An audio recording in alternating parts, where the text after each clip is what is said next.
Hi friends, ഇന്നത്തെ 5ാം ക്ലാസ്സിലെ social science സാമൂഹ്യ ശാസ്ത്രത്തിൻ്റെ ഉത്തരം നമുക്ക് നോക്കാം. ആദ്യത്തെ പ്രവർത്തനം ചിത്രം നിരീക്ഷിക്കാനാണ്. ചോദ്യം നോക്കാം. ചിത്രത്തിൽ നിന്ന് ഗ്രാമത്തിൻ്റെ ഏതെങ്കിലും 3 സവിശേഷതകൾ കണ്ടെത്തി എഴുതാനാണ്. അപ്പോൾ 3 സവിശേഷതകൾ നമുക്ക് എന്തൊക്കെയാണ് ചിത്രത്തിൽ കാണാം? ഗ്രാമത്തിൻ്റേതായിട്ടുള്ള എന്തെല്ലാം കാണാം? കൃഷിയിടങ്ങൾ കാണാം, അതേപോലെ തന്നെ ചന്തകൾ കാണാം, കർഷകർ കാണാം, കൂട്ടായ്മകൾ കാണാം അല്ലേ? അപ്പോൾ അത് 3 എണ്ണം എഴുതിയാൽ നിങ്ങൾക്ക് 3 മാർക്കാണ്. ഇനി അടുത്ത ചോദ്യമാണ്, പീലിയുടെ ഗ്രാമത്തിലെ ചന്തയ്ക്ക് സമാനമായി ഇന്ന് നിങ്ങളുടെ നാട്ടിൽ സാധന കൈമാറ്റത്തിൽ ആശ്രയിക്കുന്ന 2 സംവിധാനങ്ങളുടെ പേര് എഴുതാനാണ്. അപ്പോൾ നമുക്ക് എന്ത് എഴുതാം? സൂപ്പർ മാർക്കറ്റ്, വിപണികൾ, കടകൾ, ഓൺലൈൻ മാർക്കറ്റിംഗ്. ഇവയിൽ ഏതെങ്കിലും 2 എണ്ണം എഴുതിയാൽ മതി. എന്തെല്ലാം എഴുതാം? സൂപ്പർ മാർക്കറ്റ്, വിപണികൾ, കടകൾ, ഓൺലൈൻ മാർക്കറ്റ്. പ്രവർത്തനം നോക്കാം. തീ ഉപയോഗിക്കാൻ പരിശീലിച്ചത് മനുഷ്യരുടെ ഭക്ഷണ രീതിയിൽ സുപ്രധാന മാറ്റമുണ്ടാക്കി. തീ ഉപയോഗിക്കാൻ ശീലിച്ചതോടെ മനുഷ്യൻ്റെ ഭക്ഷണ സംസ്കാരത്തിലുണ്ടായ മാറ്റങ്ങളിൽ പെടാത്തത് ഏത് എന്നാണ് ചോദിക്കുന്നത്. വേവിച്ച് തിന്നുന്നു, ചുട്ടു തിന്നുന്നു, പച്ചയ്ക്ക് തിന്നുന്നു, പുഴുങ്ങി തിന്നുന്നു.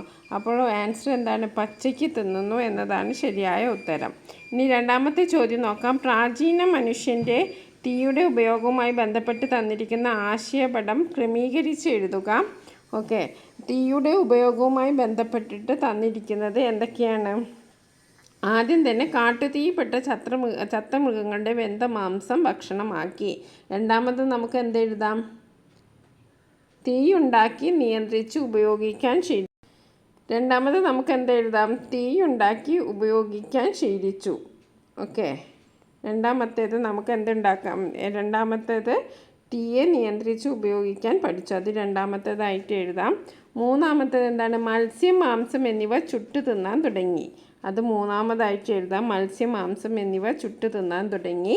ഇനി നാലാമത്തേത് വേരുകളും കിഴങ്ങുകളും ചുട്ടു തിന്നാൻ തുടങ്ങി. നാലാമത്തേത്. ഇനി അഞ്ചാമത്തേത് ഭക്ഷണം പാകം ചെയ്യാൻ തുടങ്ങി. ഓക്കെ, ഇനി അടുത്ത പ്രവർത്തനം നോക്കാം. പ്രവർത്തനം 3 ഗോഡൗണിൻ്റെയും സൂപ്പർ മാർക്കറ്റിൻ്റെയും ചിത്രമാണ് തന്നിരിക്കുന്നത്. ഇന്ന് ഭക്ഷ്യവസ്തുക്കളുടെ സംഭരണത്തെയും കൈമാറ്റത്തെയും സൂചിപ്പിക്കുന്ന ചിത്രങ്ങൾ നോക്കൂ. എങ്ങനെക്കൊണ്ടായിരിക്കും ആദിമ മനുഷ്യൻ ഭക്ഷണം സംഭരിച്ചു വെച്ചിട്ടുണ്ടാവുക? ഒരു കുറിപ്പ് തയ്യാറാക്കാനാണ്. അപ്പോൾ ആദിമ മനുഷ്യൻ ഭക്ഷണം സംരക്ഷിച്ചു വെക്കാൻ എന്തെല്ലാം ഉപയോഗിച്ചിട്ടുണ്ടാവും? മൺപാത്രം ഉപയോഗിച്ചിട്ടുണ്ടാവാം, മൃഗത്തോൽ കൊണ്ട് നിർമ്മിച്ച സഞ്ചികൾ ഉപയോഗിച്ചിട്ടുണ്ടാവാം, ഈറ കൊണ്ട് നിർമ്മിച്ച കുട്ടകൾ ഉപയോഗിച്ചിട്ടുണ്ടാവാം, മരപാത്രങ്ങൾ ഉപയോഗിച്ചിട്ടുണ്ടാവാം, പത്തായം പോലെയുള്ള സൗകര്യങ്ങൾ ഉപയോഗിച്ചിട്ടുണ്ടാവാം. രണ്ടാമത്തെ ബി ചോദ്യം, നാണയ വ്യവസ്ഥയെ നിലവിൽ വരുന്നതിന് മുമ്പ് സാധനങ്ങൾ കൈമാറ്റം ചെയ്തിരുന്ന രീതി ഏത് പേരിലാണ് അറിയപ്പെട്ടിരുന്നത്? അത് അറിയപ്പെട്ടിരുന്ന ബാർട്ടർ സിസ്റ്റം എന്നാണ്. പ്രവർത്തനം 4 നോക്കാം. ഡോക്ടർ, കെട്ടിട നിർമ്മാണ തൊഴിലാളി, അതേപോലെ തന്നെ അധ്യാപിക, പോലീസ്, മരംവെട്ട് തൊഴിലാളി, അതേപോലെ ചുമട്ട് തൊഴിലാളി. തന്നിരിക്കുന്ന ചിത്രങ്ങൾ നിരീക്ഷിച്ച് മാസശമ്പളമുള്ള തൊഴിലിലും ദിവസക്കൂലിയുള്ള തൊഴിലിലും ഏർപ്പെട്ടിരിക്കുന്നവരെ പട്ടികപ്പെടുത്തുക. അപ്പോൾ മാസശമ്പളം ഏതൊക്കെയാണ് നമുക്ക് എഴുതാൻ പറ്റുന്നത്? ഡോക്ടർ, അധ്യാപിക. ഓക്കെ, മാസശമ്പളമുള്ളത് ഡോക്ടറും അധ്യാപികയുമാണ്. അതേപോലെ ദിവസക്കൂലി ഉള്ളത് ആരൊക്കെയാണ്? ഡോക്ടർ, അധ്യാപിക, പോലീസ്. പിന്നെ ദിവസക്കൂലി ഉള്ളത് ചുമട്ട് തൊഴിലാളി, മരംവെട്ട് തൊഴിലാളി. ഓക്കെ, ഇനി തൊഴിൽ എന്നതുകൊണ്ട് ഉദ്ദേശിക്കുന്നത് എന്താണ്? ലഘു കുറിപ്പ് തയ്യാറാക്കുക. ഇപ്പോൾ വരുമാനത്തിനായി ഒരു വ്യക്തി കായികമായോ ഭൗതികമായോ ചെയ്യുന്ന പ്രവർത്തനമാണ് തൊഴിൽ. വരുമാനത്തിനായി ഒരു വ്യക്തി കായികമായോ ഭൗതികമായോ ചെയ്യുന്ന പ്രവർത്തനമാണ് തൊഴിൽ. തൊഴിലിന് പ്രതിഫലം കൂലിയായോ ശമ്പളമായോ ലഭിക്കുന്നു. വ്യക്തിയുടെ പ്രധാന വരുമാന മാർഗമാണ് തൊഴിൽ. ഇനി മൂന്നാമത്തെ ചോദ്യം നോക്കാം. ഓഹരി നിക്ഷേപണത്തിൽ നിന്ന് ലഭിക്കുന്ന വരുമാനത്തെ സൂചിപ്പിക്കുന്ന പദം തിരഞ്ഞെടുക്കുക. പലിശ, ലാഭം, ശമ്പളം, ലാഭവിഹിതം. ലാഭവിഹിതമാണ്. ഓപ്ഷൻ ഡി ആണ് ശരിയായ ഉത്തരം. ഇനി പ്രവർത്തനം 5 നോക്കാം. 2 പേര് സംസാരിക്കുന്നതായിട്ടാണ് കാണിക്കുന്നത്. എന്താണ്? റേഞ്ചും വൈഫൈയും ഇല്ലാതെ ഒരു ഗെയിം കളിക്കാൻ നീ എന്ത് ചെയ്യും പീലി? ഗെയിം ഇല്ലാതെ നിങ്ങൾ എങ്ങനെ സന്തോഷിക്കും? നഗരത്തിലായിരുന്നെങ്കിൽ എന്തൊക്കെ ചെയ്യാമായിരുന്നു? അപ്പോൾ പീലി പറയാൻ, നഗരത്തേക്കാൾ രസം ഇവിടെയാണ് എനിക്ക് തോന്നുന്നത്. സംഭാഷണം വായിച്ചല്ലോ. പീലിയുടെ ഗ്രാമത്തിലെ വിനോദങ്ങൾ നിങ്ങൾ കണ്ടല്ലോ. നിങ്ങളുടെ നാട്ടിലുള്ള വിനോദങ്ങളുടെ പേര് എഴുതുക. അപ്പോൾ ഏതെങ്കിലും വിനോദങ്ങളുടെ പേര് എഴുതാനാണ് പറഞ്ഞിരിക്കുന്നത്. അതേപോലെ തന്നെ ഓൺലൈൻ ഗെയിമുകളും പിന്നീട് ഗ്രാമത്തിൽ കണ്ട വിനോദങ്ങളും താരതമ്യം ചെയ്ത് ഗുണദോഷങ്ങൾ വിലയിരുത്തി കുറിപ്പ് തയ്യാറാക്കാനുമാണ് പറഞ്ഞിട്ടുള്ളത്. അപ്പോൾ നമുക്ക് ഇഷ്ടപ്പെട്ട ഏതെങ്കിലും ഒരു വിനോദങ്ങളുടെ പേര് എഴുതുക. ഗ്രാമത്തിലെ വിനോദങ്ങളായിരിക്കണം. കണ്ണുപൊത്തി. നമുക്ക് അടുത്ത പ്രവർത്തനം നോക്കാം. വസ്ത്രനിർമ്മാണ മേഖലയുമായി ബന്ധപ്പെട്ട് നൽകുന്ന ആശയപടമാണ്.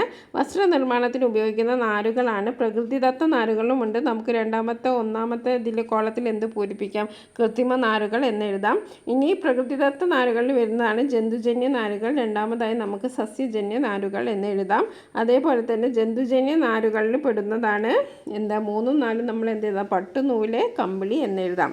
കേരളത്തിലെ ഏതെങ്കിലും ഒരു കൈത്തറി നിർമ്മാണ വസ്ത്രകേന്ദ്രത്തിൻ്റെ പേരെഴുതുക. എന്തെല്ലാം? കണ്ണൂർ കൈത്തറി, ബാലരാമപുരം കൈത്തറി, കൂത്താമ്പള്ളി കൈത്തറി. ഏതെങ്കിലും ഒന്ന് എഴുതിയാൽ മതി. ഇനി പ്രവർത്തനം 7 നോക്കാം. ഭക്ഷ്യവിഭവവുമായി ബന്ധപ്പെട്ട് തന്നിട്ടുള്ള തിരിച്ചറിയ കാർഡാണ്. ഇവിടെ ഐഡൻറ്റിറ്റി കാർഡ് പോലെയാണ് എഴുതേണ്ടത്. ഭക്ഷ്യവിഭവം എന്താണ്? കൈതച്ചക്കയാണ്. കൈതച്ചക്കയുടെ ജന്മദേശം എവിടെയാണ്? ബ്രസീലാണ്. ഇന്ത്യയിൽ എത്തിച്ച രാജ്യക്കാർ പോർച്ചുഗീസുകാരാണ്. അതേപോലെ വർഗ്ഗം പഴവർഗ്ഗമാണ്. ഭക്ഷ്യവിഭവങ്ങളുടെ കൈമാറ്റത്തിൻ്റെ ഫലമായി ഇന്ത്യയിൽ പ്രചാരത്തിൽ വന്ന മറ്റു ഭക്ഷ്യവിഭവങ്ങൾ പട്ടികയാക്കുക. ഏതൊക്കെയാണ്? പേരയ്ക്ക, പപ്പായ, കശുവണ്ടി, മരച്ചീനി, ഉരുളക്കിഴങ്ങ്. ഇതൊക്കെ നമുക്ക് പുറത്തു നിന്ന് വന്ന ഭക്ഷ്യവിഭവങ്ങളാണ്.